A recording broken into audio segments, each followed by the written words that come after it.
देखो, भाई जोगा सिंह को गुरु ने ही कहा था शादी कर ले, शादी करवाने के लिए ही भेजा था। लेकिन जब शादी हो रही थी तभी एक सिख को इधर से एक कागज पर लिख के भेज दिया और कहा कि उस समय देना जब शादी हो रही होगी।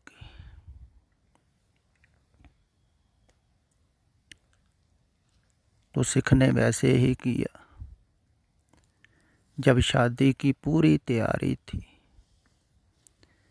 होने ही वाली थी, बिल्कुल बाराती भी आए थे, दुल्हा भी सजा था, दुल्हन भी बैठी थी।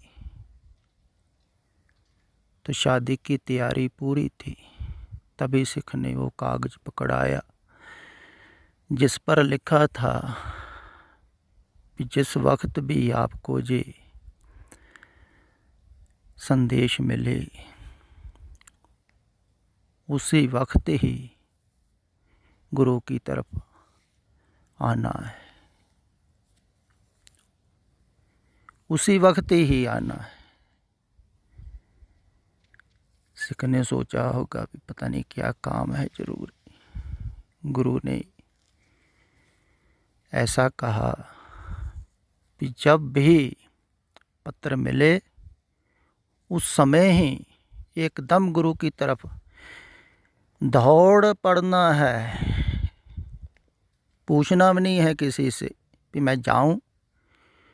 को पूछने से भी तैयारी करनी पड़ेगी, फिर लोग कहेंगे चलो ये शादी का काम निपटा के ही जाओ, शादी तो हो जाए।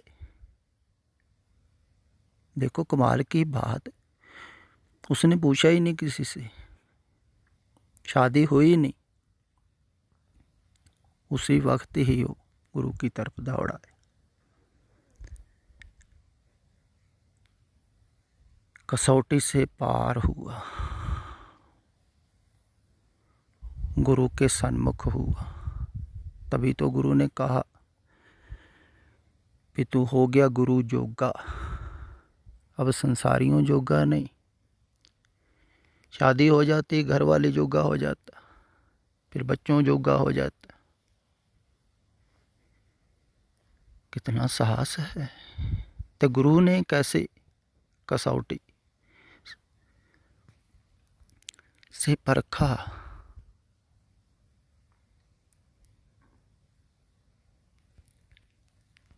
ऐसा ही कुछ कर्नल साहब के भी साथ हुआ। पहले उसको कहा जाओ,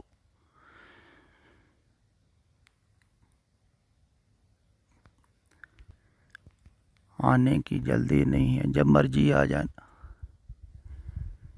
फिर जब उसका मन लग गया उधर, तब इधर से चोट।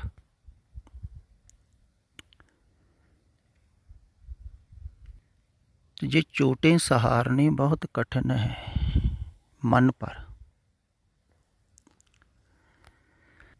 क्योंकि मन को मारना है ना।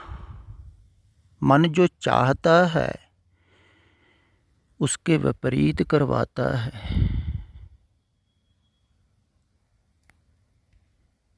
गुरु तभी मन मारता है ना। मनमुख कैसे कहते हैं? जो मन के अनुकूल चलता है। तो जब कोई मन के अनुकूल चलेगा तो उसको रोका जाएगा, टोका जाएगा।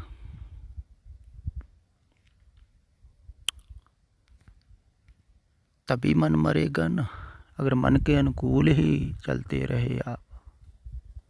कई लोग धार्मिक भी हैं, वो भी मन के अनुकूल ही चलते हैं। जैसा मन चाहता है वैसा ही धर्म, जैसा मन जैसा जैसा भी चाहता है वैसा वैसा ही धार्मिक लोग करते, तो अपने मन की ही सुनते। जैसी सेवा चाहता है वैसी सेवा करते हैं, जो जिसको पसंद है वो कर रहा है, वो तो मन के पीछे ही जा रहा है ना। लेकिन गुरुजन ऐसा थोड़ी करते थे, फिर सिख जो चाहता है वो ही करवाते, फिर तो उनका मन ही है। हाँ, थोड़ा थोड़ा करवाते भी हैं, फिर एकदम छोड़ भी नहीं देगा, पर छुड़वाते भी हैं। मन की आदत, मन को मारना है ना, सिर देना है मन का। देखो, इसलिए कठिन भी है। शरीर का सर देना तो आसान है तो ये भी कठिन।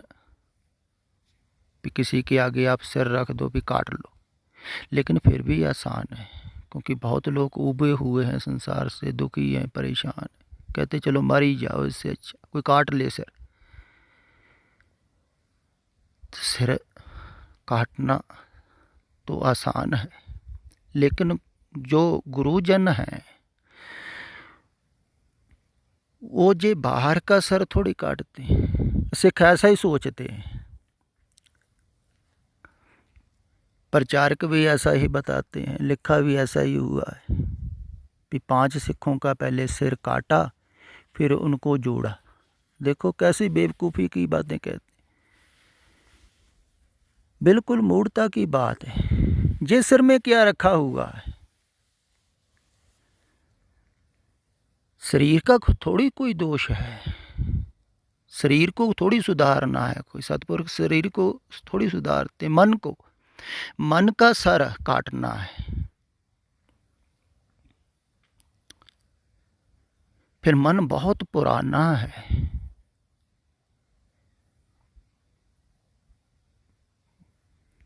तो वो सिर कटवाना भी नहीं चाहता है जल्दी, बहुत समय से जी रहा है। फिर मन का सर एक नहीं है। जैसे आप रामायण में सुनते हैं ना कि रावण के 10 सर थे, वो एक प्रतीक है। मन के 10 सर, 10 क्यों, हजारों ही सिर है। एक तरफ से सिर काटो, दूसरी तरफ से कई बार निकल आता है। जैसे पौधा नहीं, एक तरफ से काटो दूसरी तरफ से निकल आता है, कुंपल फूट जाती है। ऐसे ही मन का सर है, मोह से हटाओ लोभ की तरफ फूट जाएगा, लोभ से हटाओ काम की तरफ निकल जाएगा। इसके सर तो बार बार काटने पड़ते, एक बार में नहीं काटना पड़ता। कहते हैं ना, रावण ने 10 बार भेंट किया था गुरु को प्रसन्न करने के लिए, फिर भी बच गया सर उसका। 10 बार नहीं, हजारों बार, बार बार भेंट करना। लेकिन भेंट करना बहुत कठिन है, ये ख्याल में लो। तो समर्पित होने का अर्थ, जहाँ सर देने का अर्थ ये होता है कि हम अपने आप से भेंट नहीं कर पाएंगे। आप अब धीरे धीरे इन सरों को काटो। अगर आप ही काट पाते तो फिर तो ज़रूरत ही नहीं है ना सतपुरुष की। लेकिन अपने आप कोई काट नहीं सकता है।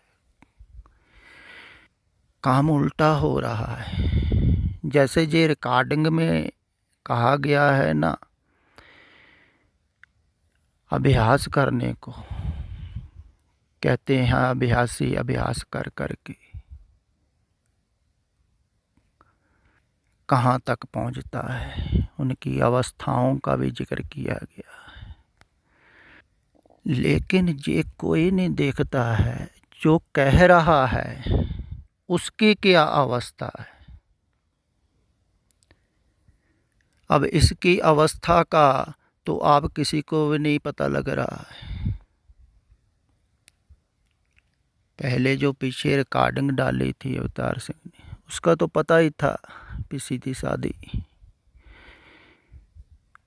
एक माई पढ़ पढ़ के विचार विचार के बातें कर रही है, लेकिन इसका तो किसी को पता भी नहीं लग रहा है, क्योंकि ये बहुत ही सभ्य ढंग से बोल रहे हैं। तो जो कह रहे हैं वो पढ़ पढ़ के विचार विचार के पूरा भाषण पहले तैयार किया हुआ है।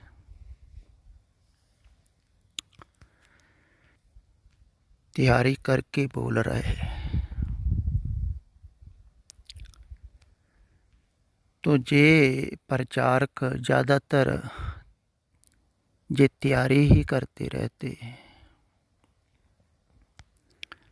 ज़्यादा समय बोलने की तैयारी में निकलता है, कुछ बोलने में निकल जाता है, तो इनके पास तो अभ्यास करने का भी समय नहीं होता है। ज़्यादातर प्रचारकों के पास नहीं है, बस थोड़ा बहुत पाठ वगैरह कर लेते हैं, कोई कोई है थोड़ा सा अभ्यास करता है। तो जो अभ्यास भी कर रहा है वो भी अभी रास्ते में ही है, उसको कैसे पता लगेगा आगे की अवस्थाओं का। सिर्फ पढ़ के सोच के विचार के ही बता रहे हैं। तो फिर ये ज़्यादा अभ्यास पर जोर लगाते हैं। अभ्यास करो, अभ्यासी उस अवस्था पर तक पहुंच जाता है, फिर अभ्यास करता है, फिर आगे चले जाता है, फिर अभ्यास करता है, फिर और आगे चले जाता है। लेकिन इनको ये नहीं मालूम है कि अभ्यास पहले होता है कुछ समय, संसार को छोड़ने का कहो, झूठ को छोड़ने का कहो, वही अभ्यास है। सिमरन अभ्यास कहो, चिंतन करो, नाम जपो, फिर संसार से सुरत हटे, ध्यान हटे, वो अभ्यास है। तो जब पूरा ध्यान हट जाता है फिर अभ्यास भी खत्म हो जाता है, फिर अजप्पा जाप चलता है। वहाँ अभ्यास नहीं करना पड़ता है, वहाँ समर्पित होना पड़ता है। अगर कोई अभ्यास ही करता रहे तो कर्तापन तो बना ही रहेगा, सो ज़्यादा कर्तापन बनता है। जो अभ्यासी है वो कहते हैं हमने इतना अभ्यास किया, इतना सिमरन किया। कोई कहता है मेरे पास इतना ज्ञान है, नॉलेज है, मैं जानता हूँ, दुनिया भर की बातें बताता है धर्म की, उसको ज्ञान है। कोई अभ्यास करके अभ्यासी बना बैठा, तो कोई अवस्था पकड़ के बैठ जाता है, दूसरों की अवस्था पूछने लगते हैं लोग, अवस्थाओं के चक्कर में पड़े रहते हैं। तो जो अवस्था अतीत है उसका कैसे पता लगेगा जो अभी अवस्था में है? तो ये ज़्यादातर प्रचारक पहली अवस्था में ही होते, तभी तो इनको पता नहीं लग रहा है कि सिमरन का अभ्यास नहीं होता है। सिमरन सतपुरखों की संगत करने से चलता है, सत्संगत से चलता है। सिमरन याद बनती है, लगती है लाग। कहते हैं ना संतन संग कबीरा बिगड़े, ऐसे बिगड़ते हैं लोग, लाग लगती है। ऐसे ही कईयों को लग रही है लाग। जगदीप सिंह को भी लाग लगी है, लेकिन जल्दी नहीं करनी है। लाग को और थोड़ा लगने दो, वैराग को और थोड़ा सा जगने दो। जब वैराग पूरा पूरा होगा ना, फिर आप वापस नहीं मुड़ोगे संसार की तरफ, जब मन की तरफ, मन की तरफ मुड़ना ही संसार की तरफ है, ये ख्याल रखो।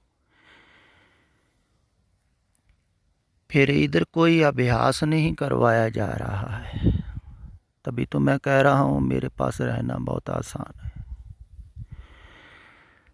यहाँ तो मिटने की कला बताई जा रही है।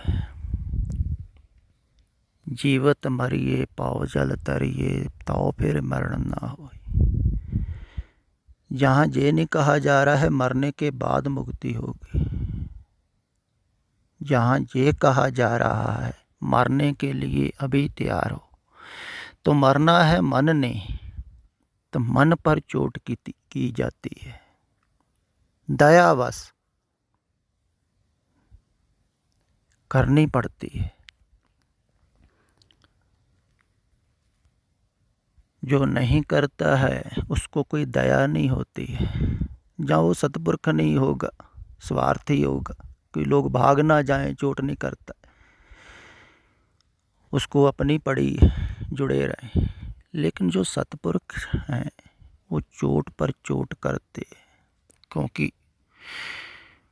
उनके अंदर दया है, प्रेम है, वो निकालना चाहते हैं आपको। जैसे कोई बच्चा चीकड़ में गिरा हो ना, वहाँ खेलता है, मज़े ले रहा है, लेकिन जो बाहर खड़ा है उसका पिता, उसकी माँ, वो निकालते हैं, निकला जहाँ जी कीचड़ में कहाँ उलझा हुआ, वो उसको मज़ा आ रहा है, लेकिन वो कान से पकड़ के निकालते हैं, फिर उसको धोते हैं रगड़ रगड़ के। ऐसे ही मन है, कीचड़ में, मोह माया में, कूड़ सब संसार इसमें उलझा हुआ है। इससे निकालते हैं पकड़ पकड़ के मन को। तो मन सूक्ष्म है, तो सूक्ष्म हाथ शब्द के हैं, शब्द की चोट से मन मुड़ता है। ये अगर बाहर से भी कोई पकड़े, अगर कोई ना आना चाहे तो भाग जाता है छुड़ा के, ऐसे ही मन भाग जाता है कई बार।